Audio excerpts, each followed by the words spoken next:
Hello everyone, आप लोग का बहुत बहुत स्वागत है स्टडी पॉइंट यूट्यूब चैनल पर। I welcome you all to study point. और आज के इस पर्टिकुलर वीडियो सेशन में हम लोग मैथ्स और रीजनिंग के टोटल 6 इंपॉर्टेंट क्वेश्चन को डिस्कस करेंगे, जो कि आपके एग्जाम पॉइंट ऑफ व्यू से बहुत ही इंपॉर्टेंट है। देखिए, डिस्क्रिप्शन बॉक्स और कमेंट सेक्शन में आपको एक चैनल का लिंक मिलेगा। उस चैनल में इंपॉर्टेंट मैथ्स के क्वेश्चन को कराया जाता है। आपके एग्ज़ाम को ध्यान में रखते हुए मेरा ही चैनल है वो, उसको आप लोग ज़रूर सब्सक्राइब कीजिएगा, ठीक है। और इस वीडियो में 2 मैथ्स के क्वेश्चन ऐसे हैं जो कि प्रीवियस वीडियो के हैं, क्योंकि आप में से बहुत लोगों का कमेंट आया था कि वो क्वेश्चन आपको समझ में नहीं आया, तो उस क्वेश्चन को भी मैं अच्छे से फिर से समझाने की कोशिश करूंगी। तो चलिए हम लोग अपना आज का डिस्कशन स्टार्ट करते हैं। अगर क्वेश्चन आपको समझ में आए तो वीडियो को लाइक ज़रूर कीजिएगा। अगर कोई डाउट हो तो आप अगेन कमेंट सेक्शन में पूछ सकते हैं। तो चलिए हम लोग अपना आज का डिस्कशन स्टार्ट करते हैं। क्वेश्चन है, 45 लीटर मिश्रण में दूध व पानी का अनुपात कितना है? 4:1 है। इसमें कितना पानी मिलाया जाए कि अनुपात 3:2 हो जाए? सबसे पहले आपको क्वेश्चन ध्यान से पढ़ना है, ठीक है। क्या क्या कह रहा है? कह रहा है कि 45 लीटर मिश्रण है, उसमें दूध और पानी का अनुपात 4:1 है, 4:1 में है। इसमें पानी कितना मिलाया जाए कि अनुपात जो है 3:2 हो जाए, ठीक है। सबसे पहले आपको क्या दे रखा है? टोटल 45 लीटर है, ठीक है। इसमें अनुपात कितना है? यहाँ पे मैं लिख देती हूँ मिल्क M, वाटर W, 4:1 का है, ठीक है। अब हम लोग ध्यान दीजिएगा, यहाँ पे पाँच अनुपात की वैल्यू दे रखी है 45। 5 कैसे? 4 और 1 को हमने प्लस किया, ठीक है। तो 1 का क्या हो जाएगा? 9, ठीक है। तो हमको यहाँ से पता चला कि जो है वाटर की वैल्यू कितनी है? 9 लीटर है। और यहाँ पे अगर 1 अनुपाते की वैल्यू है 9, तो 4 अनुपाते क्या हो जाएगा? इंटू 9, यानी कि मिल्क की वैल्यू है 36 लीटर। अब हम लोग चाहें तो अपने क्वेश्चन को यहाँ पे चेक भी कर सकते हैं कि क्या जो हमने रेशियो यहाँ पे निकाला है ये सही है कि नहीं। अगर आप 36 लीटर में 9 लीटर को प्लस करते हैं तो 45 आ जाता है। यानी कि इतना भी आपने देख लिया। क्यों किया है मैंने, अभी आपको समझ में आ जाएगा। इतना आई होप आपको समझ में आ गया। कुछ नहीं किया मैंने, बस रेशियो को मैंने कन्वर्ट कर लिया है लीटर में, ठीक है। तो अब क्वेश्चन क्या कह रहा है कि इसमें कितना पानी मिलाया जाए कि अनुपात कितना हो जाए? 3:2। कितना हो जाए? 3:2। अब हम लोग यहाँ पे ध्यान देते हैं, मैं यहाँ पे फिर से बताऊँगी, देखिएगा। यहाँ पे क्या था? 45, यहाँ पे था 36 और यहाँ पे था 9, ठीक है। क्या करना है? 3:2 अनुपात मिलाना है। तो अगर आप यहाँ पे ध्यान देते हैं, 3 अनुपात का हो रहा है 36। क्यों? क्योंकि क्वेश्चन में यहाँ पे दिया है, ठीक है, करने के लिए, ठीक है, कितना पानी मिलाया जाए। अब हम वो कंडीशन देख रहे हैं। तो 1 का क्या हो जाएगा? 1 का क्या होगा? 36 को 3 से डिवाइड कर देंगे तो क्या हो जाएगा? 12। तो 2 का क्या आ जाएगा? 3 का 36 है, 1 का 12 है, तो 2 का ऑब्वियस सी बात है 24 हो जाएगा। 2 लीटर का क्या आ जाएगा? सॉरी, 2 अनुपात का क्या आ जाएगा? 24 लीटर, ठीक है। इतना आई होप आपको समझ में आ गया होगा, ठीक है। अब देखते हैं क्या करना है। अगर आपको कोई भी डाउट लगे तो आप ज़रूर पूछिएगा कमेंट सेक्शन में, ठीक है। 3 अनुपात का आया था 36, तो 1 अनुपात का क्या आ गया? 12। 2 अनुपात का क्या वैल्यू आ गई? 24 लीटर, ठीक है। और वहाँ पे हमने देखा था वाटर की वैल्यू कितनी थी? 9, ठीक है। 1 अनुपात की वैल्यू जब हमने यहाँ निकाली थी तो कितनी थी? 9। तो 2 अनुपात की निकालने के लिए हमें क्या करना पड़ेगा? 24, जो टोटल यहाँ पे 2 अनुपात आया है, 24 माइनस 9 कर देंगे, ठीक है। तो हमारा यहाँ पे क्या आ जाएगा? आंसर 15, जो कि ऑप्शन ए में साफ साफ दिख रहा है। तो यानी कि 15 लीटर पानी मिलाया जाए तो उसका अनुपात क्या हो जाएगा? 3:2। आई होप ये क्वेश्चन आपको बहुत ही अच्छे से समझ में आ गया होगा। फिर भी मैं अगेन कहती हूँ, अगर आपको समझ में नहीं आया तो आप फिर से पूछ सकते हैं, अगर आपको नहीं समझ में आया होगा तो। अभी मैंने समझाया इसलिए आपको यहाँ पर टाइम लगा है, ठीक है। और अगर आप सॉल्व करते रहेंगे, प्रैक्टिस करेंगे, तो क्वेश्चन 5 से 6 सेकंड में हो जाएगा। और जो चैनल का लिंक मैंने दिया उसको आप सब्सक्राइब ज़रूर कीजिएगा। आपके लिए बहुत ही बेनिफिशियल उसमें वीडियोस प्रोवाइड किए जाएंगे, और कुछ वीडियोस अभी भी उसमें हैं अपलोडेड। नेक्स्ट क्वेश्चन है, किसी परीक्षा में 34% परीक्षार्थी गणित में फेल हुए तथा 42 अंग्रेजी में फेल हुए। यदि 20% परीक्षार्थी दोनों विषयों में फेल हुए हों तो दोनों विषयों में पास होने वाले परीक्षार्थियों का प्रतिशत क्या होगा? आपके सामने 4 ऑप्शन यहाँ पे दे रखा है। देखिए, इस क्वेश्चन को मैंने कल सॉल्व कराया था, बट फिर से मैं बता देती हूँ क्योंकि आप लोगों में से 2-3 लोगों को समझ में नहीं आया था। देखिए, किसी परीक्षा में 34% परीक्षार्थी जो है गणित में फेल हुए हैं और 42 जो है अंग्रेजी में फेल हुए हैं। 20% परीक्षार्थी दोनों विषयों में फेल हुए हैं, तो दोनों विषयों में पास होने वाले परीक्षार्थियों का प्रतिशत क्या होगा? देखिए, इस क्वेश्चन सॉल्व करने के लिए देखिए लास्ट में क्या दिया है? दोनों विषयों में पास होने वाले का पूछा है, तो यहाँ पे दिया हुआ है फेल का, तो सबका पास पास वाला हम लोग निकाल लेंगे। फेल है तो पास का निकाल लेंगे। 100% होते हैं, तो 100 में से 34 फेल हैं, तो पास कितने हुए आपको पता है, माइनस कर लेंगे तो यहाँ पे हमारा जाएगा 66। ठीक है, और फिर प्लस करेंगे। अब अंग्रेजी का हम लोग निकाल लेंगे। अंग्रेजी में 42% जो है फेल हुए हैं, तो पास का क्या होगा, 100 में से 42 माइनस कर देंगे तो 58 आ जाएगा। ठीक है, जस्ट उल्टा करते हैं।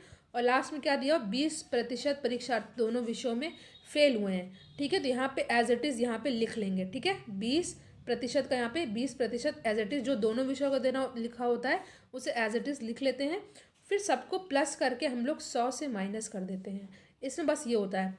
अगर यहाँ पे मान लीजिए पूछा होता है यहाँ पे फेल होने वाले का, तो यहाँ पे पास दिया होता तो आप 100 में से माइनस कर देते वहाँ पे भी। तो इसको जब हम लोग प्लस करेंगे तो क्या आएगा, 144% माइनस 100। जब हम इतना माइनस कर देंगे तो हमारा क्या आंसर आ जाएगा, 44। बहुत ही आसान क्वेश्चन है।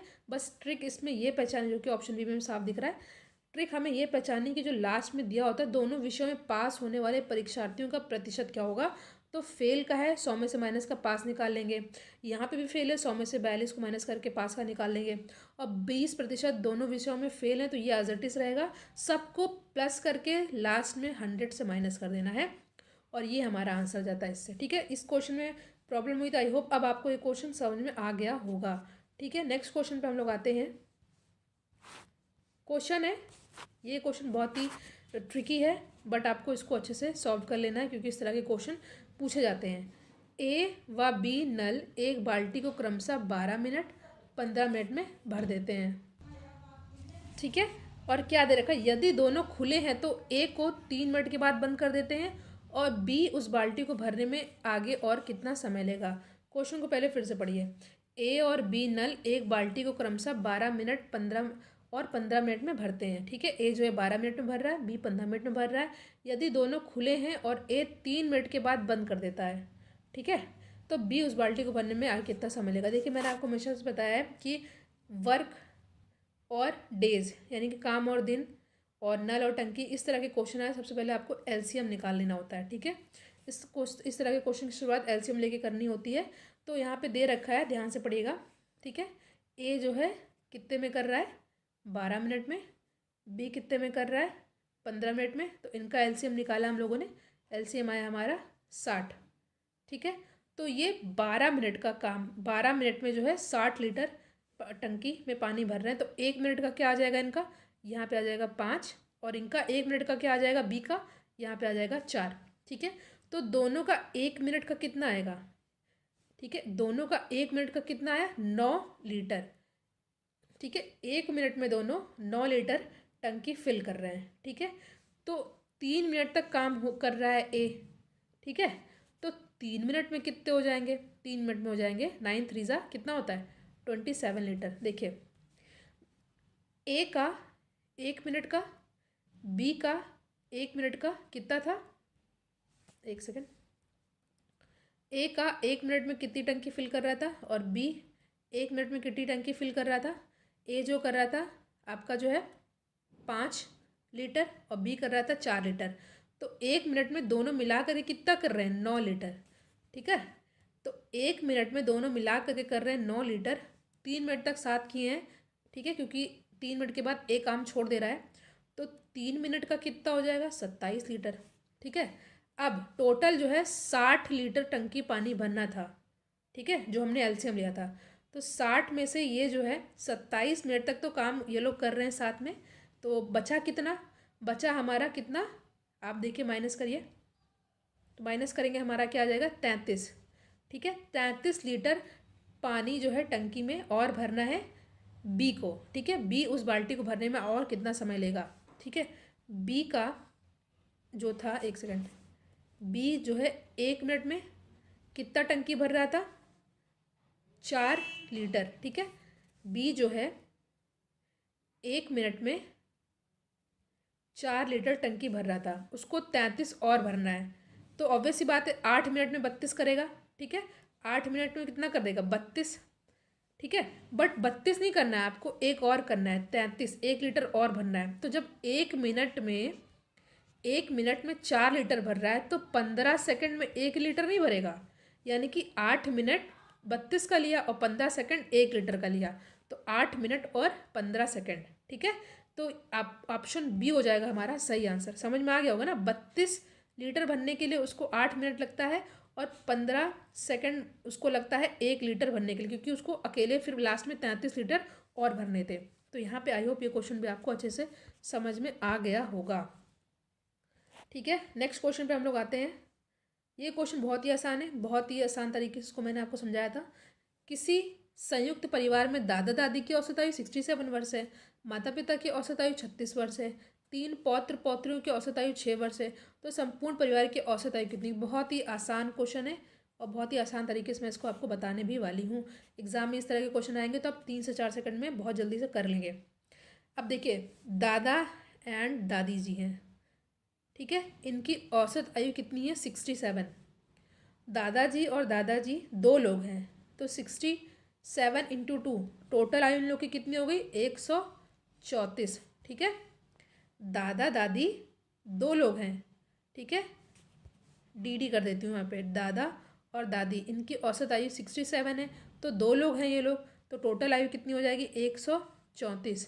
अब माता पिता की औसत आयु 36 वर्ष है, कर दे रही हूँ, MNP, माता एंड पिता, इनकी कितनी है 36 है, तो दो लोग हैं ना माता पिता, तो इनकी टोटल आयु क्या हो जाएगी यहाँ पे 72। अब लास्ट में क्या दे रखा है, 3 पौत्र पौत्रियों की औसत आयु 6 वर्ष है। अब पौत्र पौत्रियों, ठीक है, वो भी 3 लोग हैं ये लोग, तो इनकी औसत आयु 6 है, तो 6 इंटू 3 यानी कि 3 छक 18। तो टोटल आयु को अब यहाँ पे हमको क्या कर लेना है प्लस, किसको किसको, दादा दादी का था 134, माता पिता का था 72, पौत्र पौत्रियों का था 18, तो टोटल आयु, टोटल एज कितनी आ गई, कितनी 224। अब 224 को हम लोग भाग करेंगे किससे, एवरेज निकालने के लिए नंबर ऑफ पर्सन, यानी कि टोटल जो भी एज आया अपॉन नीचे टोटल नंबर ऑफ मेंबर, कितने थे मेंबर, एक थे माता पिता यानी कि दो लोग ये हैं, दादा दादी दो लोग ये हैं, 3 पौत्र पौत्रियाँ थे यानी कि 3, 2 2 4 7 यानी कि 7, 224 को 7 से भाग देना है, तो एवरेज आयु हमारी निकल के क्या आ जाएगी 32, जो कि हमारा ऑप्शन बी में साफ साफ दिख रहा है। 7 त्रिक 21, 7 दूनी 14। तो यहाँ पे हम लोग ने 4 मैथ्स के मोस्ट इंपॉर्टेंट क्वेश्चन को डिस्कस किया है। अब हम लोग 2 मोस्ट इंपॉर्टेंट रीजनिंग के क्वेश्चन को डिस्कस करेंगे। ठीक है, ठीक है, रीजनिंग में क्वेश्चन 2 क्वेश्चन ज़रूर ऐसे पूछे जाते हैं, इसमें आप पे पता करना होता है फाइंड द मिसिंग नंबर।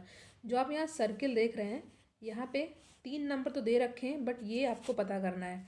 ठीक है, तो इसको हम लोग कैसे सॉल्व करते हैं, देखिए इस तरह के क्वेश्चन में बस प्रैक्टिस ही इंपॉर्टेंट होती है कि पैटर्न आपको पहचानना होता है। पैटर्न आप कैसे पहचान पाएंगे, जब आप ज़्यादा से ज़्यादा क्वेश्चन को सॉल्व करेंगे। तो इसमें क्या करना है आपको, यहाँ पे ध्यान देना है। देखिए यहाँ पे अगर हम लोग देखते हैं, इनका इनका रेशियो मैच कराते हैं, इनका इनका मैच कराते हैं, तो 5 का अगर हम लोग क्यूब करते हैं तो आता है 125। ठीक है, 125 में हम लोग एक ऐड कर देंगे तो हमारा आ जाता है 126। ठीक है, इसका तुम्हारा 126 ऐसे आ गया। अब इसी तरह हमको यहाँ पे भी करना होगा, 6 का हम लोग क्यूब करेंगे, ठीक है, और 6 का क्यूब करने के बाद उसमें एक ऐड कर देंगे, तो 6 का क्यूब करेंगे तो हमारा क्या आएगा, आएगा हमारा 216। ठीक है, 216 में जब एक ऐड करेंगे तो हमारा आ जाएगा 217, जो कि ऑप्शन सी में साफ साफ दिख रहा है। तो यहाँ पे हमारा आ जाएगा 217, 5 का क्यूब प्लस 1, 6 का क्यूब प्लस 1।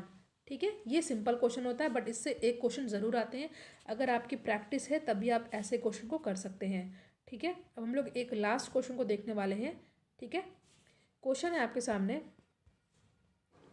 लुप्त संख्या ज्ञात कीजिए, फाइंड द मिसिंग नंबर। यहाँ पे नंबर दे रखा है, यहाँ पे दे रखा है, यहाँ दे रखा है, यहाँ दे रखा है, यहाँ दे रखा है, यहाँ दे रखा है, यहाँ दे रखा है, यहाँ दिख रहा है, बट यहाँ पे है क्वेश्चन मार्क, और यही आपको पता करना है। इसमें 2 मेथड हम लोग समझेंगे। पहला मेथड तो सिंपल है कैसे, यहाँ पे है 3 का क्यूब, यहाँ पर है 1 का क्यूब, यहाँ पे है 2 का क्यूब। ठीक है, यानी कि 1 2 3 का चल रहा है कॉम्बिनेशन। यहाँ पे है 4 का क्यूब, यहाँ पे है 5 का क्यूब, तो यहाँ पे है 6 का क्यूब, यानी कि 4 5 6 का चल रहा है कॉम्बिनेशन। यहाँ पे है 7 का क्यूब, यहाँ पे है 9 का क्यूब, तो यहाँ पर हो जाएगा इसका 8 का क्यूब। ठीक है, यानी कि 7 8 9 का क्यूब, यानी कि 9 का क्यूब क्या, 8 का क्यूब क्या होता है, 8 का क्यूब मतलब 8 इंटू 8 इंटू 8, यानी कि 8 8 ज़ा 64, 64 इंटू 8 इज इक्वल्स टू 512। तो वैसे तो ऑप्शन 3 हो जाएगा हमारा सही आंसर, बट इसका एक मेथड मैं आपसे और सॉल्व कराने वाली हूँ। इस मेथड में क्या था, ठीक है, 1 2 3 4 5 6 7 8 9, ठीक है। अब हम लोग यहाँ पे क्या चेक करते हैं, दूसरा मेथड। दूसरा मेथड क्या होता है, दूसरा मेथड होता है हमारा, दूसरा मेथड हमारा ये है, यहाँ पे है 1 का क्यूब, यहाँ पे है 3 का क्यूब, यानी कि 1 और 3 को प्लस करके 2 से भाग दे देना है, ठीक है। 4/2 यानी कि 2, और फिर 2 का ही कर देना है क्यूब, ठीक है, यहाँ पे क्यूब। इसी तरह यहाँ पे है 4 का क्यूब यानी कि 4, प्लस यहाँ पे है 6 का यानी कि 10, फिर 10 को 2 से भाग करके 5 आएगा, फिर 5 का क्यूब कर देना है, यहाँ पे आ जाएगा आपका 125। और अब यहाँ पे करना है 7 + 9 का है क्यूब, तो प्लस करके 2 से डिवाइड कर देना है, तो यहाँ पे आएगा 16, 16 को 2 से भाग दे देना है तो आएगा 8, फिर 8 का क्यूब कर देना तो हमारा आ जाएगा 512। आई होप ये क्वेश्चन भी आपको समझ में आ गया होगा। वीडियो को आप लोग लाइक शेयर ज़रूर कीजिएगा, और जो लिंक दिया है मैंने उस चैनल को सब्सक्राइब ज़रूर कीजिएगा। Thank you.